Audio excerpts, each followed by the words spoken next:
Hola, ¿qué tal? Nos presentamos. Somos un equipo de la Benemérita Universidad Autónoma de Puebla en la Facultad de Estomatología y les vamos a hablar de la glándula tiroides y paratiroides. El primer tema del que hablaremos es glándula tiroides. La glándula tiroides es una glándula de secreción interna situada en la parte anterior e inferior del cuello, anteriormente a los primeros cartílagos de la tráquea y a las partes laterales de la laringe.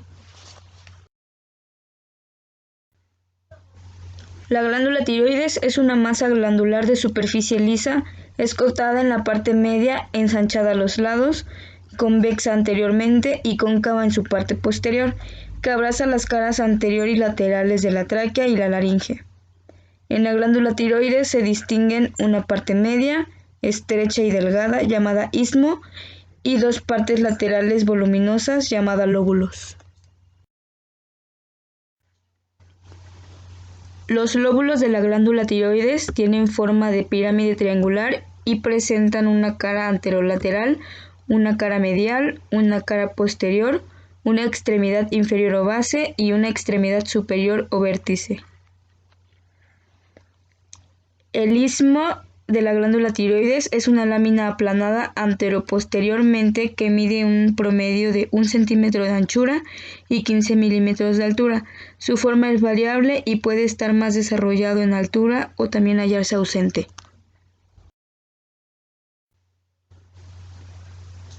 La glándula tiroides mide aproximadamente un ancho de 6 centímetros y de largo 6 centímetros. Su promedio es aproximadamente de 30 gramos, con una coloración pardo rojizo. La glándula tiroides está situada en una vaina facial dependiente de la fascia cervical, pero formada por diferentes partes de esta fascia unidas entre sí. En efecto, esta vaina está constituida anteriormente por la hoja profunda de la lámina pretraqueal, que envuelve los músculos esternotiroideos, y posteriormente por la vaina visceral y por las expansiones de dicha vaina. Estas recubren a cada lado de la cara posterior de los lóbulos de la glándula y se unen lateralmente con la hoja profunda de la lámina pretraqueal. La vaina tiroidea tiene continuidad a lo largo del borde inferior del istmo y de la base de los lóbulos con la lámina tiropericárdica.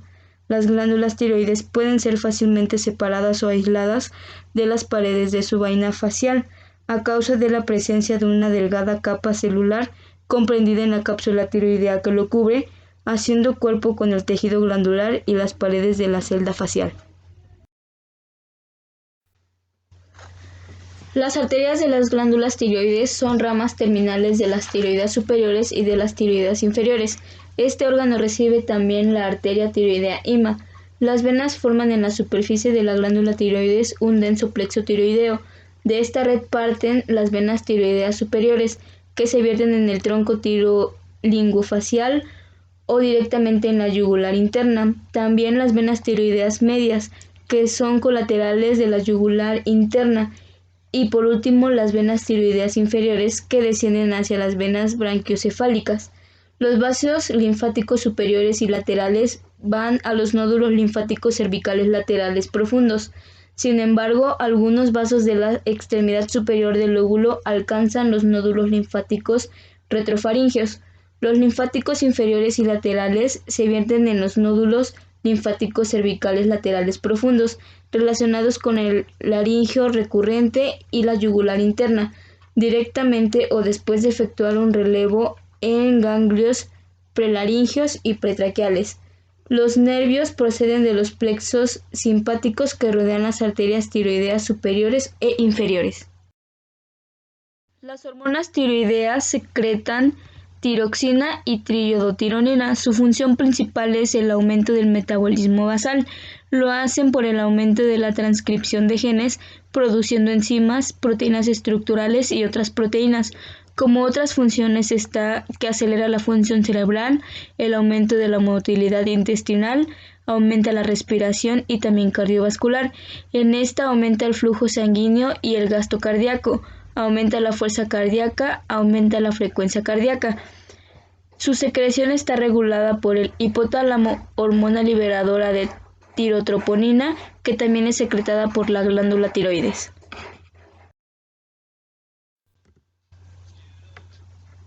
En la formación, almacenamiento y liberación de hormonas tiroideas tenemos diferentes pasos. El número 1 es el atrapamiento de yoduro. Las células foliculares tiroideas atrapan iones yoduro por transporte activo desde la sangre hacia el citosol. El número 2 es la síntesis de tiroglobulina. Mientras las células foliculares están atrapando yoduro, también están sintetizando tiroglobulinas, producida en el retículo endoplasmático rugoso, modificada en el complejo de Golgi y almacenada en vesículas secretoras. El número 3 es la oxidación de yoduro. Los iones de yoduro cargados negativamente no pueden unirse a la tirosina hasta que sufran una oxidación o pérdida de electrones. El número 4 es la yodación de tirosina. Cuando se forma la molécula de yoduro, reacciona con la tirosina, que son parte de la molécula de tiroglobulina. Como paso número 5 tenemos la unión de T1 y T2. Durante el último paso de la síntesis de la hormona tiroidea, dos moléculas de T2 se unen para formar T4, o una T1 y una T2 se unen para formar T3. El paso número 6 es pinocitosis y digestión de coloide. Gotitas de coloide vuelven a entrar en las células foliculares por pinocitosis y se unen en los lisosomas. El paso número 7 es la secreción de hormonas tiroideas. Como la T3 y la T4 son liposolubles, difunden a través de la membrana plasmática hacia el líquido intersticial y luego hacia la sangre. El paso número 8 es el transporte de la sangre. Más del 99% de la T3 y la T4 se combinan con proteínas de transporte en la sangre, principalmente con la globulina de unión de la tiroxina.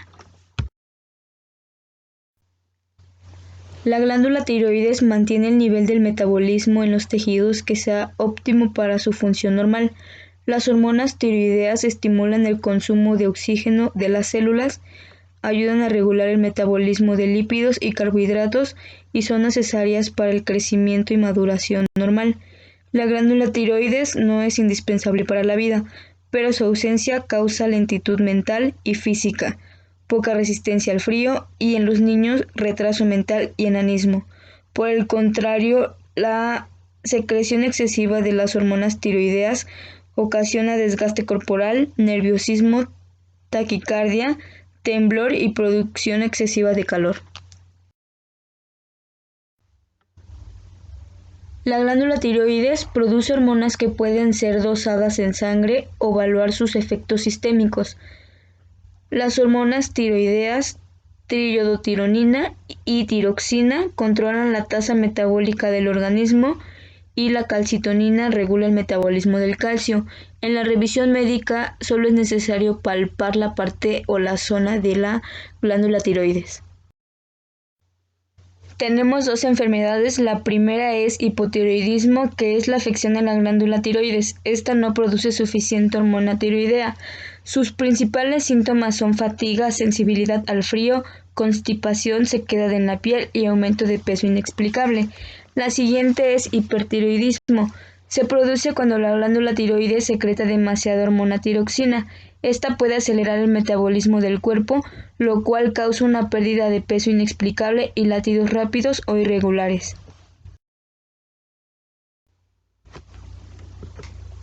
El siguiente tema del que hablaremos es glándula paratiroides.